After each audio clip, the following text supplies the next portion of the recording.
Let me start from the beginning, okay? As I assess the situation spreading out across all nations, there is something you need to understand. That behind this orchestration that's beyond imagination, there are solutions that can save mankind.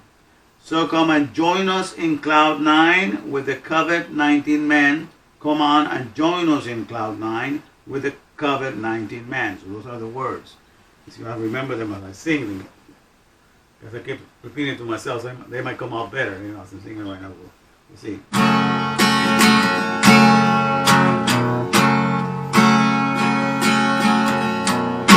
As I assess the situation spreading out across all nations, there is something you need to understand.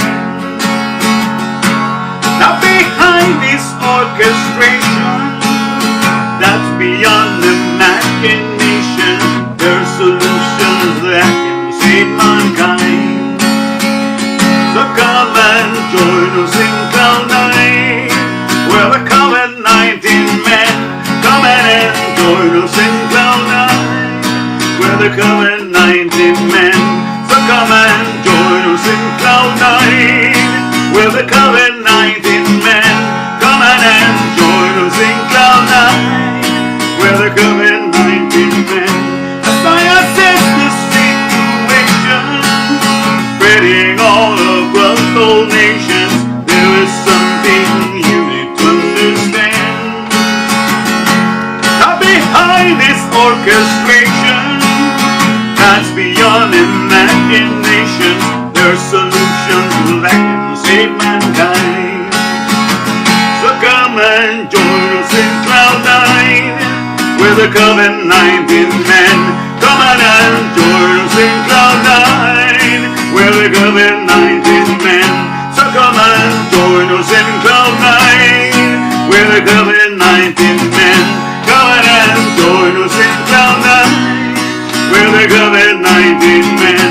So come and join us in Cloud 9 with the COVID-19-MAN. Come and join us in Cloud 9 with the COVID-19-MAN. As I assess the situation spreading out across all nations, there is something you need to understand. Now behind this orchestration that's beyond imagination, there are solutions that can save mankind. So come and join us in Cloud 9 with the COVID-19-MAN. Come on and join us in Cloud 9 with the COVID-19-MAN. So come and join us in Cloud 9 with the COVID-19-MAN. Come on and join us in Cloud 9 with the COVID-19-MAN. As I assess the situation spreading out across all nations, there's a solution that you understand. Now behind this orchestration that's beyond imagination, there's solutions that can save mankind. So come and join us in Cloud 9 with the COVID-19-MAN. Come on and join us in Cloud 9 with the COVID-19-MAN. So come and join us in Cloud 9 with the COVID-19-MAN. Come on and join us in Cloud 9 with the COVID-19-MAN. So come and join us in Cloud 9 with the COVID-19-MAN. Come on and join us in Cloud 9 with the COVID-19-MAN. Alright. Got a little confused there at the end, but went through. But yesterday was the first try. Today I dressed up to do it. But this is basically, what the song is looking like. Let me stick my guitar off here so I can talk to you guys. And take this thing. Alright, here we go. Alright, over here. Okay, I hope these lenses are capturing. I'm using two sunglasses here, video cameras. So we'll see which angle comes out better. But, so I want to talk to you about that, and also today I wanted to talk about the words tub and ra, in the Bible. We will start with that. And tub is good, or functional. Now when God had created everything, it says, and he saw that it was tub. He saw that it was good, or that it's functional. So if something works, God creates something, he makes sure that some things are going to be functioning. And so that's the purpose, Once a creator makes something, he has to make sure that the thing works. So he saw that it works, and he saw that it functions, that it's operational. All right, so that's the basic thing that God saw. But we need to understand the letters that form that, and Ra is the opposite of that, which is, we translated it evil, but it's dysfunctional. Doesn't work for the purpose for which God made it. Now God made, like I said, this rich organic garden. Okay, the trees, things that man had nothing to do with it. They were there before we arrived. And man was made on the 6th day. So all the plants, the animals, the insects, everything were made without God having to ask men to do anything to make them. So those things were available once he arrived on the scene. All right. So the organic garden, the garden that has living cells that we do, like the insects have living cells. All these, are self-replicating. I mean, they're able to propagate, mate with one another, and the species continues, and that's a garden that is unequal, is incomparable, is matchless, something that is very unique. And the way it's the cell separation, everything that happens through the process of photosynthesis, how the plants grow, all of that is magnificent, and so there's an incomparable economy, as what I call the garden of life, all right? And that existed there. So that was created before any of us came on the scene. And none of those plants needed our help, for us to make the apples for them, or make the pears, or make the mangoes for them, or make the papayas, or anything. Because they were able to do the whole thing from the ground up. The ground helped them supply all the nutritions. They grew out of the ground, and they supplied everything and made it available. And as I was explaining in the previous videos, there's this guy named John Warren who wrote a book, The Nature of Crops, and he indicates that we are only given 200 meager species of plants to eat from a variety of 300,000 edible plants. So imagine, so the whole nation's focus upon us just eating about 200 plants, a species of plants. Some of them include herbs, spices, and stuff like that. So when it comes to it, so you're deprived of more than 99% of the garden. So you're in a deficient condition to begin with, because you'll be left in what I call now the garden of lack. Okay, where the things do not function the way God made it for it to be tough, to be functional. So I'm going to give you an idea of what the definition is, but I'm going to teach you. Let me see if you can see me with this way. I'm going to do the same about my computer because it's easier that way without. I dressed up to do the song, might as well do it this way. But I'm going to use the Hebrew. I have it in my tablet here, the Hebrew alphabet. I'll get as close to the cameras here. And you can see here, so for tub, there are 3 letters, okay, that are used. I'm going to see in here first. Okay, this is this one, this one, and this one. All right, so it's this letter here, the tub, starts with the tet. As you can see where my index, this finger here, my index finger is tet. And then you will see that there's a picture of a basket. That's tet. And that's a picture of a basket, all right? And then the next letter is Vav. This one here in the corner. And that's supposed to be Vav. And that's supposed to be like a nail or a peg. Something to fasten down the tent upon the ground so it doesn't move. So it's like a link or a connector. The purpose of it is to connect. The purpose of a basket, by the way, the function of a basket is to gather something just for a season and then dispense. That's you get baskets like that. You put a basket, you put something in there, and then you take it out. So it's not just to stagnate, but just to collect and then dispense. That's the purpose of a basket. And then the links or the connectors. So it's to gather and collect and dispense the connectors or the links, the bags or the nails or the pegs. And then the last letter is Bav. Is Beth, which is the floor plan, which is the house. Bet stands for a house. And you can see the picture of a floor plan. A floor plan is also in the schematics, how things need to be built up. So it's a basket, the peg, and, and the house, okay? So the whole Hebrew alphabet is to explain to you what a wholesome word is like. So each letter actually explains to you what that is. When you have a wholesome word, okay, so I'm going to just give you an example as I go down. When you have a wholesome word that, for whatever product or business, if you have it, you can create what I call an economy. You can create a business. You can create a car. If it's a car and you know all the thing about cars, mechanics and everything, you have a whole car manufacturing company. You hire people and everything like that. And so in the process, because you know a whole word in all of its definitions and in all of its meaning, that word is what each one of these, that word is like an ox. It's strong. You have fortification, you have strength. You have an economy that you have built up and you can build. And also you have a house, you have a tower. You have a building. A building is part of the house. You have the whole floor plan, you have the schematics, and you know how to set up a business. So you have the bath, you have a house full of supplies. And then because you have that, then you have the next one is Gimel. Gimel is a foot, okay? Or also, there's also camel or pride.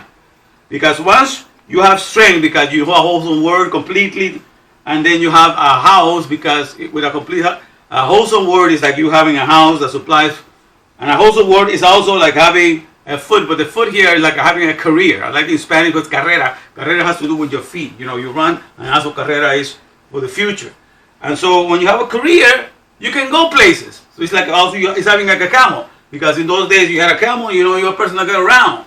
You were to travel long places. So you were proud to be in that status. So as long you have strength when you have a wholesome word, you have a whole house full of supplies. You have a career, and then after that, Dalet is the door or the gate, and gate in the Bible is governances, is governments, and so you can govern something. Now you can control a system. So a wholesome word is like this: it gives you fortification, it gives you a house full of supplies, it gives you a career. It's like having governances because you can control. You're an administrator, and then hey is the breath. Hey is for the breath. You are an animator. You activate products and service. You animate products and service. You bring products and services to life. You are a producer. So you are an animator. There's a little man moving all his hands. He's able to animate everything. All the knowledge for everything that you are an expert in allows you to do all these things. And VAB is you get connections. You get to establish links. VAB is the peg. You get to, because of your expertise, you connect with other people that are also in your field or that are needed for some of the portion of the stuff that you're going to use for your services. And so there are links, there are connections that are set up, okay? And then the next one here is Zion. Zion is the plow, okay? You have you have a break ground idea. So breaking the ground, to plow is to break the ground and to cultivate. With your ideas, you can cultivate the ground. You can show something useful in society, and that's the whole idea. So as we go down, and then because you have all of that, you set up a protection, a wall. You also have protection because you get to have patent and the government protects you, gives you copyright for your ideas. So all these things happen to a wholesome word. So we understand that that's what it's trying to say, because God is dealing with himself here.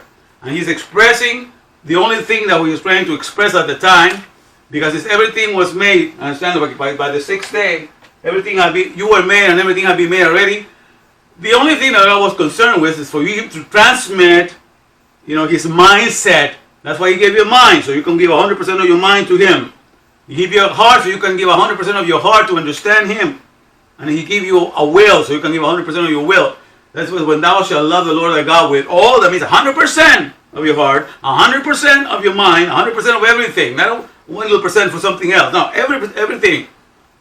And it's just the right thing to do because he made it and it's his. Your brain is his brain because he made it, not you.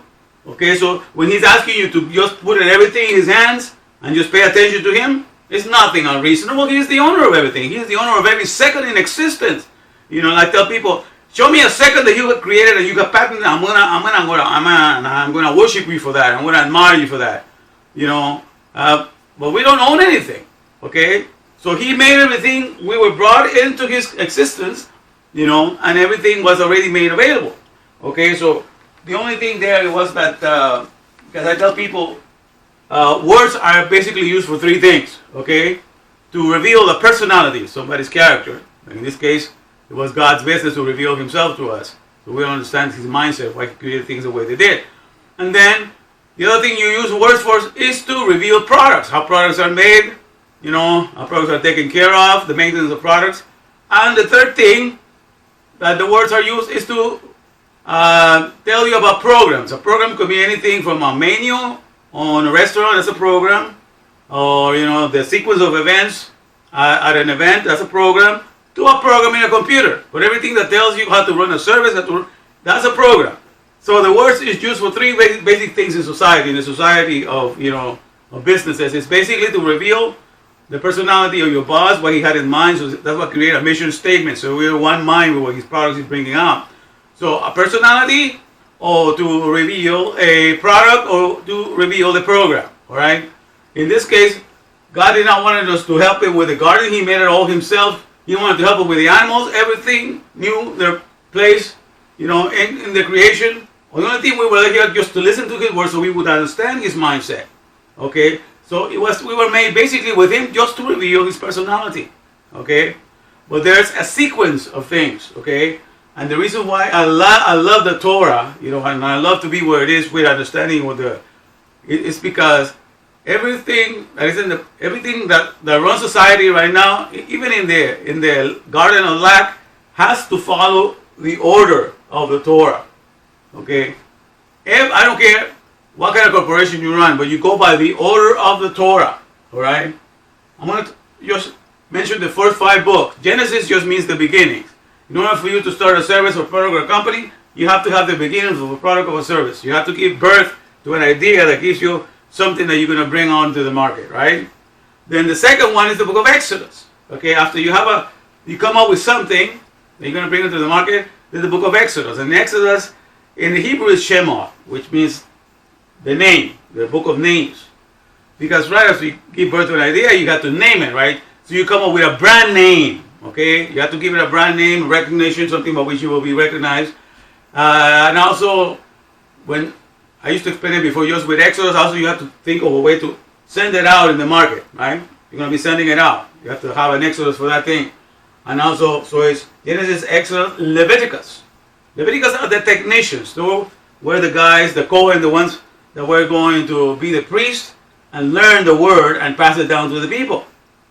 Okay, so, and the word for, the meaning for Levites is joiners. Okay, they are like the brokers.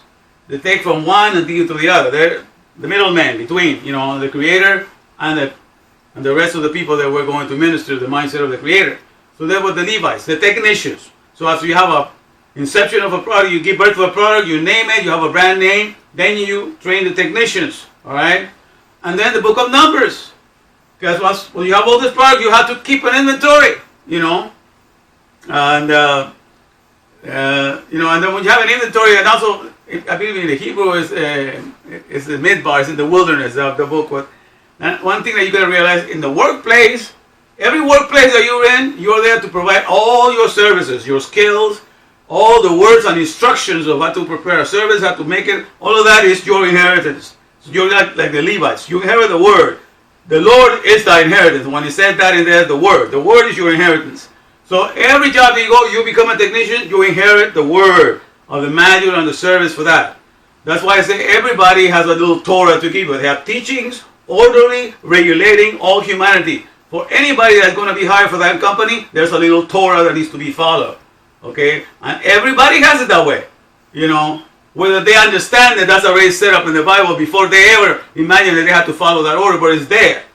You know, it's the first book that ever was published by the Gutenberg printing press, and still the bestseller. You know, so the order that is followed there is the same order that all corporations and everybody follows. That's why that's the book, the kingdom of all kingdoms. Okay? Everything is fractal. When you leave the original one, then you just become a little imitation of the original one, because you cannot do better than the original one. Okay? So God prepared the Torah for the running of his organic garden, the garden of life, you know. And when we abandon that, we do not escape the following of that Torah. We go into a fractal, into something that is more like I explained yesterday, more like a retarded garden of lack in which we have to do everything for them. But still, they have to have the beginning of a product. They have to name it. You know, they have to have technicians that will do it. They have to keep inventory, the book of Numbers. And Deuteronomy, okay? Deuteronomy just means twice the law, 2 times the law. And the way I will explain that is like most people that manufacture products and services and they send it out on the market like TVs, computers, routers, you know, stereos, you know, electronic and appliances and all that. After they've done all of that, they prepare all those things, they send you with a little manual. That's the repetition of the law. The manual tells what this thing is, how to take care of it, to do the maintenance. Everything is in that manual. That's the repetition of the law. Deuteronomy, you know, twice the law. So everybody follows that thing, you know. And then what people don't understand also that one thing that has to make every company successful, because they need to offer what are called the promised land. All right? The promised land is nothing but, because the word promise in the Hebrew is Davar. Okay? Davar is for word. In Hebrew is Davar. So it's the land of the word. Okay?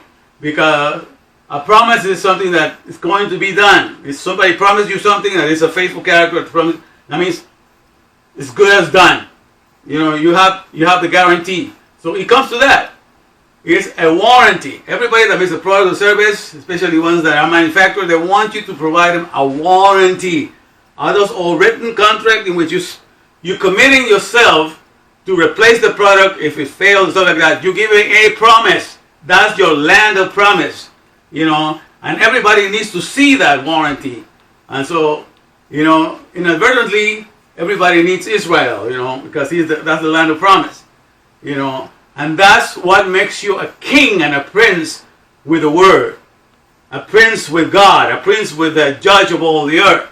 That you can provide this land, this deed of warranty, this promised land, you know, this Davar land that this product is going to be made available for you if it breaks down on you. You know, we will replace it for whatever. So the warranty is the promised land, you see? So all these things, companies have to do it, even though they don't see it, but they have to, because that's the order of the Torah, which is the book above all things. You know, and that's why I love it. I mean, I'm into this like crazy, you know, day and night now, especially that I understand the Hebrew alphabet now. And so, if you follow it, if you don't following your original Torah, you are into somebody else's teachings, orderly regulating all humanity. And you are in that company following the Torah, following the steps of the 5 books. You know, and I can continue with the rest of the Tanakh. It explains the whole process, by the way.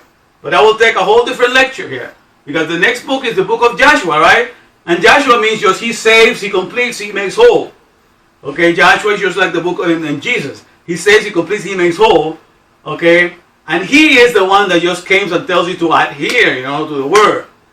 So so it just, and the meaning of that is just that he already has the instructions, and so everybody that works in a company is adhering to the instructions, and they're working to make sure that the product remain perfect, complete, whole, lacking nothing. And that's the meaning of Joshua: to make perfect, to make complete, to save, to make whole, to keep healthy. Okay, and so everybody that works, that's what they're doing. They're exercising in the work that they're doing for any company. They're exercising the meaning of Joshua, the meaning of making whole, making complete, making sure nothing lacks. So everything is exercised in the way that we go. The Word of God is alive. It's all in motion.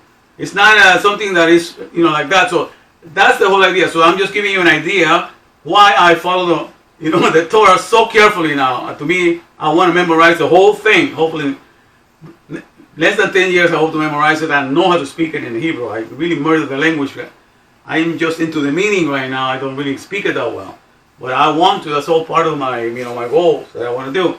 But you see what I'm saying? So that's the book of Joshua. Just get to work on it. Now the whole thing is done. People are working on it. And the very next book that follows, okay, is the Judges. Because book of Judges. Because once you have everything set up to run a business, you're doing the job of maintenance, Joshua, you're doing the Joshua thing. Then you develop what I call quality control managers. Okay, those are the judges that determine and examine the product, make sure that everything is done to specifications.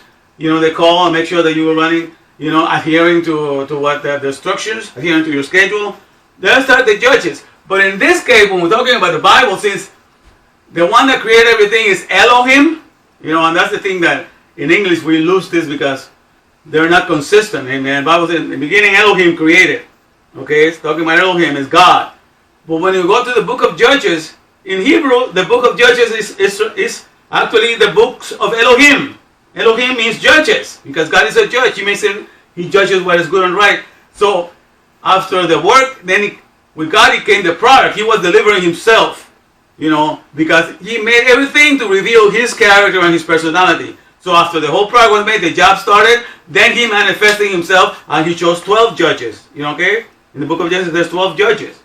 And through which he was expressing what he was all about to be under his care. Judges is the only thing that he chose because that was an expression, that was a projection of himself. Everything had been prepared, now he was projecting himself to those chosen to be the judges. You see, so that was the personality. God was just transferring his personality, because that was the way. So he was the product, he was coming out, okay? And so you can see that everything like that. So once the product is made, you have the quality managers. The book of Ruth is just being friends, Like once you have a product that's really good and solid, you get shareholders, your friends that want to come along, from other things. Like Ruth was from another thing and wasn't even, part of the whole tribe, but she wanted to join, friends. That's what the name Ruth means. So you can see how the sequence is in the whole Tanakh, in the order. I have a whole service on this, but it's taking me more longer than this to give it to you. But just to give you an idea why it's so important to me, for us to understand the alphabet and to understand where we're coming from. So basically what I want to get to right now is just to explain, like the tub we were talking about. So if we understand that tub is to gather the connectors or the links, to the house or to the floor plan. So to gather and to dispense the links or connectors to the house or the floor plan.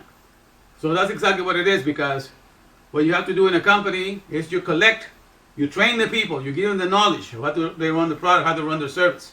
And those are the links to connect you to all the materials and how to assemble everything. And then that is schematic, that's the floor plan. So it's a whole thing like that. So that's the process of doing good. You are focused upon connecting the things that bring things to life, that animate things, and these are the instructions. Okay, and therefore you work in that fashion, okay? So it's collecting and dispensing the connecting links of the house. The house that has all the a house means you have all the supplies, you have everything that is needed. Just like the word Pharaoh meant house for the Egyptians, but then it became the title of the person that was in charge of the house. But Pharaoh, the house means that he had the supplies for the whole nation. It's just like right now the White House is trying to come up with a stimulus package, or the government is trying to do all this, for all of us try to work with the area money, which we'll get to that later on, but the worship of money, which is the main religion everywhere right now. But in any case, so that's the way that something is kept functioning. You collect all the instructions, that link you to how you do the service, what you are trained to do and how you assemble the product, and that's how something is functional. That's how something is functional. So there's nothing about stagnating. That's why it's a basket. Doesn't stagnate. Just collects to dispense. And then you have connectors to dispense, and then the house, which is the floor plans or the schematics or the blueprints. So it's all about the words, okay? And so God is concerned with that. It's all about the word. Realize that what's running your body is a word called the DNA, okay? Which are called doctor no ailment, because your DNA knows exactly, how each one of your cells needs to function, because you have the whole picture of yourself. And if you give to yourself the right nutrients and minerals, the DNA will do fantastic things, for to the care of your body, okay? So that's why I call it the best medical care program. Because I used to tell my high school students, everybody is concerned about health care, Wouldn't it be great if each one of us had an individual doctor? That you had your own doctor, nobody else but you. That would be, what kind of a healthcare system would that be? Oh, that would be fantastic, but they will not be affordable. I couldn't afford a whole doctor for myself, and they knew that. But what if I could get a doctor for each one of the cells in your body? How great of a healthcare system would that be? Would be unheard of, incomparable, matchless healthcare system that history has never heard. Well, guess what? That's exactly what God gave for our body. For each cell in our body, there's the DNA, what I call doctor no ailment. Because the word doctor just means knowledgeable one. And the DNA knows more about your whole system than any doctor in the world. Okay? So you have a DNA. Alright? And DNA tells you exactly who your body is. But yet this DNA also is the word that tells your body, when it needs to separate and to split and to replicate, and the cells. So every cell in your body is a picture of T.O.R.A.H. You understand? Every cell in your body has the connection, has the DNA in it. Alright? Has the connections of the house. The house is this whole body. Okay? And so the links is the connections, the instructions, the link. And so each cell, when it divides, it dispenses. So one cell collects from the other, and then the other one, and then dispenses when it dies, and it passes to the other. So there's nothing in your body that's stagnant. On a day-to-day basis, dry cells are falling off your body, new cells are being regenerated. Nothing is stagnation. It's a free-flowing cycle of care. That's what the kingdom of God is. There's nothing being stagnated, okay? And so everything is like that. The RNA in the plants, everything, the insects, everybody has cells that divide that way. So the whole division of the cells in the organic world is a picture of T.O.R.A.H. Each cell is a basket collecting all the links of the house, of the whole picture of everything that they're supposed to hold. All right? And isn't it interesting that the one insect that last year, 2019, was declared the most important animal or insect upon the whole face of the earth was the bee, okay? Because, the bee is the one that does the pollination for the plants and trees so that they can propagate. So the bee is very important. And, but like the word Davar, I told you the word Davar in Hebrew means word. And guess what? The female, because in Hebrew every word that is male has a female. The word Davar is a female, it's a male word. But the female word for Davar is Deborah, where we get the name Deborah. You heard girls named Deborah. Deborah is bee, what we call a bee in English. The bee is Deborah. So understand that this little animal has the name of the female word that goes and pollinates all the trees that keeps all of us alive. So even in there, you see the wisdom of God, and understand how the colony, how they work with the queen and everything. She gives birth to everybody else. So this is an amazing thing, how the word, collects all of us into the character of God to replicate himself in us. But you see, the word is already there. Okay, so even the bee, like I told you in Hebrew, is Deborah, which is the female of Davar. Okay, so you understand. So this is all about, we understand what is to be T.O.R.A.H. Okay, it's to be a basket that collects all the links. All right, that will keep life going on because you have all the instructions for the next generation to follow. All right, so if we think of it as a basket, something that collects and dispenses, then you can begin to see the picture where T.O.R.A.H. can be seen in different things that happen in the Bible. For example, the destruction of mankind when Noah had to create the ark. All right, what did the ark do? The ark collected all the links of life from this planet. I mean, all from this. The four corners of the earth. He collected all of these things, and he put it 2 by 2, right, into the ark. Those were the links, so that their life will continue, upon the four corners of the earth. So these are the links, and they were put inside the house, and that house stored them for a while. The house was that ark was their house. So there you see, in putting all these animals in the ark, they were collected, and then after the 40 days of rain, and after that, and then when the water dried up, the ground came up, then they were dispensed, taken out. So there, God saved the whole world in the picture. He spelled out T.O.R.A.H., with the ark, the animals in it, and being stored there and then dispensed out. He spelled out the word T.O.R.A.H., functional, because at that time everybody has become wicked, So I will explain to you what wicked is. But that is what functional is. You understand? So from our cells, there's a picture of T.O.R.A.H. there. And our cells are like a basket that collects the information of the DNA. then keeps the picture of the whole body, the floor plan, and he passes it around to the next cell. So everything from the plants are operating in tub. Nothing is being hoarded in.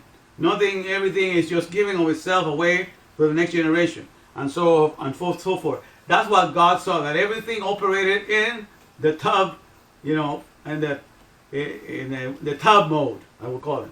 In functional. That's the function that God looks, because that expresses his character.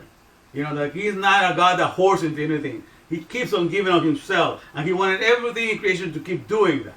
All right, because that's the best picture of who he is. He's so complete, that our cup runneth over, and that's how our cells are always just drying up. So we just go afternoon set, because by the time you die, by the way, you get to live to 70 or 80 years of age, you've gone through about 7 or 8 bodies, more than that, 10 bodies, because your cells are regenerating and dropping off of you and become new.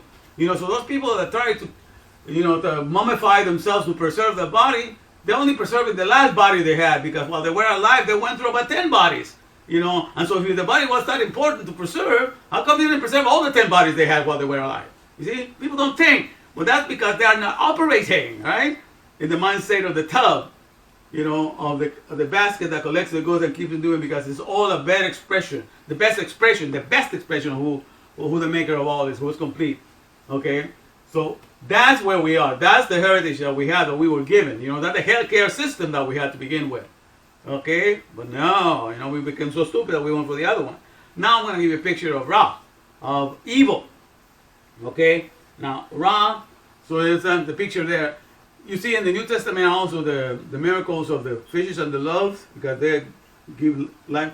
That's a picture of the tub right there when they did that, the miracle of the multiplication of the basket. They were put, the fishes and the loaves were put in the basket, collected. Then were dispensed from the basket, and those things that keep the people alive, so they had not eaten. So it keeps the house, alive. So that was a picture. That miracle was done to spell out tub, in the New Testament. If you understand then what each letter means, then you can read. And a lot of the miracles in the Bible are spelling. Or a lot of the accounts that happen are spelling something. Emunah is spelled so many places. Emunah is faith, by the way. And faith is spelled in so many places in the Bible by the accounts that are telling you. But people don't see it because they don't know how to read the letters. And so there's a lot of stuff like that in the Bible. To me, it's a lot of fun to read it that way. It comes to life, it keeps you into it. And so now for evil, I'll give you that. For evil, we have the Resh, which is this one here all the way in the bottom. The Resh, okay? Now the Resh is a picture of a head, okay? Resh is like the head, the top part.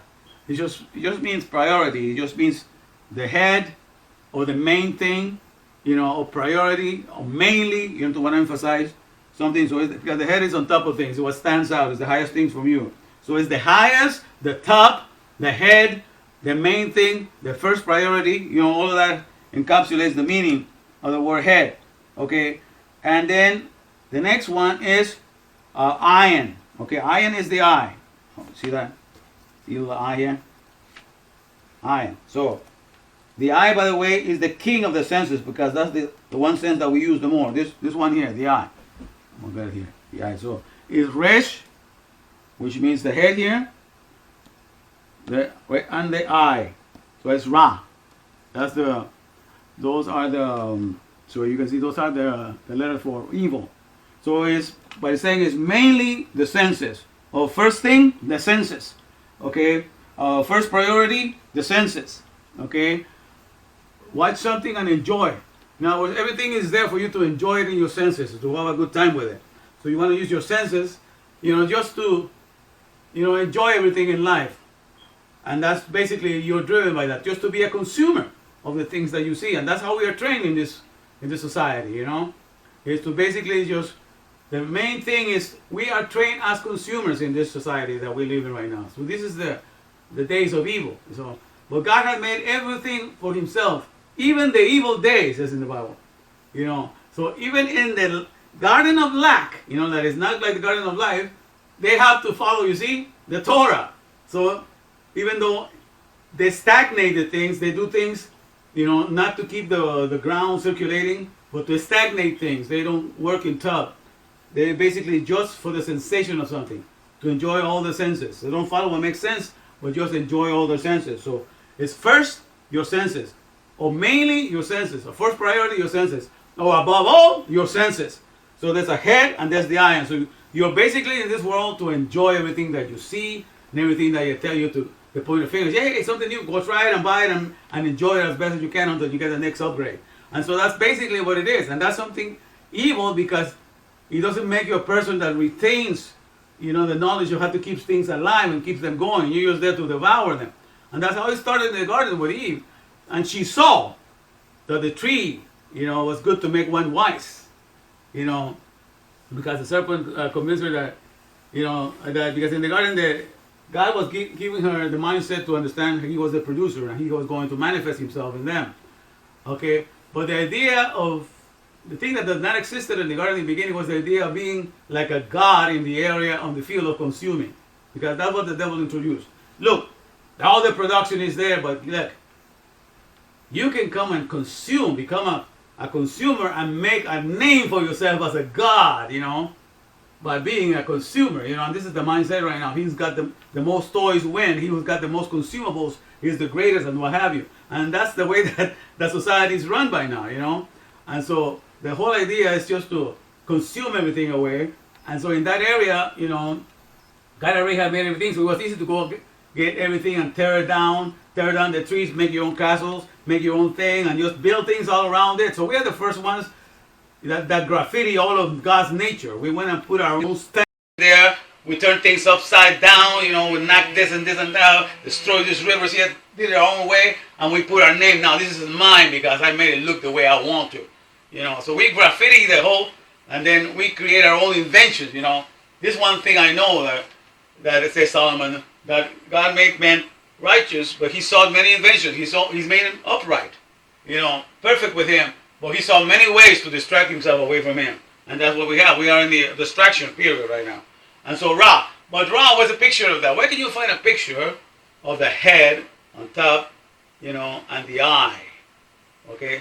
Something on top with an eye. Okay? If you think about it, I'll show you a little one here. I hope this one is good enough. Alright? I don't know if you can see the little pyramid that we see here, but a lot of people are familiar with that little pyramid. Okay? So that's the pyramid I'm talking about here. Alright? And see there's a little eye on top and the little head on top of it. Okay? So the head of the pyramid, the cuspid on the top, that's the head of the pyramid, and there's an eye in it. Okay? And all these things in God we trust because that's the religion of our time. Okay? And Ra. So we trust in evil. Okay? And right below that, you see there's a pyramid because the pyramid is the biggest witness of stagnation of dust. The dust needs to be rotating. And when there's a life in a garden, it's being fertilized, the dust is in rotation. The trees are bark, everything is in rotation, it's in circulation and recycling of all that naturally. But here it's just a stagnation of dust. Doesn't go back to be used again, so it's stagnated. So they love the pyramids because the pyramids is just the biggest evidence that stagnation can remain for a long time, even though they're going to disappear with plenty of time. But that's how it works with these people. So the dysfunction, they are left of their senses, okay, and to enjoy the senses. So the best thing is just to train humanity not to use anything to become smart. That's why the smartphones makes us dumber. There used to be a time when I used to memorize 30, 40 phone numbers. I can barely memorize about 20 now, 50, because everything is in the cell phone, and you're tempted just to trust in the cell phone. So that's why Bill Gates and Steve Jobs did not give their kids or their relatives any of the gadgets because they didn't want them to become dumb. Forget the rest of the masses. They'll make us rich, but, we don't want you guys to be that dumb. And so that's the whole idea, for us to just remain, in the level of, Ra. Just watch something and enjoy the senses, and just have a good time with it.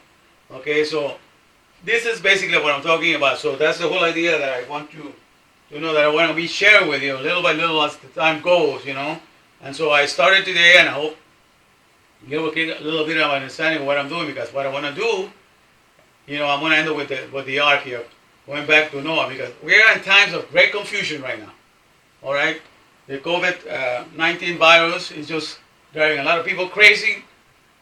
Governments are trying to come with a stimulus package, and I'm going to talk to you more about money in the next few days to come. But you see, that is not the answer. Even though the Bible says that money answered all things, it says that in the Bible. But money is not the answer to anything.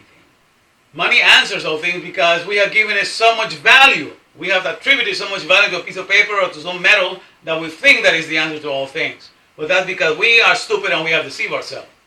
The answer to all things is the Word that made something. The only thing that God has to prove that He's the owner of something is just His Word. He doesn't have money. But because you are accustomed to, you are trained to be a customer, you think, because I bought it, that's what makes it mine. No. If you invent it and you write it and you made it and you keep it going, that's what makes it yours. And that's why all the owners of a company know that the money is not really the value for them. What is value to them is the patent. They don't sell that. They protect that. The patent is their true car, it's their true TV, and they don't sell that for anything in the world. They'll sell you the silhouette that came out of the ground, and you call it TV or call it car. But the patent is the real car, the real TV, and they don't sell you that. And they know that the Word is what has value, not money, paper, nothing. But you're not trained that way, so you're being fooled. Okay, and the whole masses continue to be fooled that way. Okay. So in the sea of confusion right now, in those sea of what I call the noisome pestilence, just that in the book of Psalms. I've been delivered from this noisome pestilence. The noisome pestilence means everybody has an opinion about everything. And everybody tells you their opinion according to their own understanding. Okay? I'm going to the scripture and I'm going to the root of everything, and I tell you how things are shaped so you will see the pattern. I'm not making anything. I'm just telling you my observations that how I use the scriptures to observe this world, and then you can become some sort of a zeitgeist. That's one that can tell the sign of the times. The zeitgeist was what it is, and I believe that's a German word. But, so that's all I'm trying to tell you. I'm not making anything up. I'm just, seeing what the scripture says and finding it out, how it connects to everything in this world, and it's just marvelous. I mean, to me, it's nothing better than this, And that's what I'm trying to share with you. That's why, in this situation, like right now, thanks be to God, I'm still working. The one thing I have is that I work from home, So I work, my scheduled hours are from 9 to 5:30, And so, I receive phone calls, and I work from my house. So thanks be to God, I'm still working at this time. And I was wondering, because I'm not getting that many phone calls, which can give me more time to work on what things I need to say here with COVID-19, with the COVID-19-MAN, And so things are working fine to me in that sense.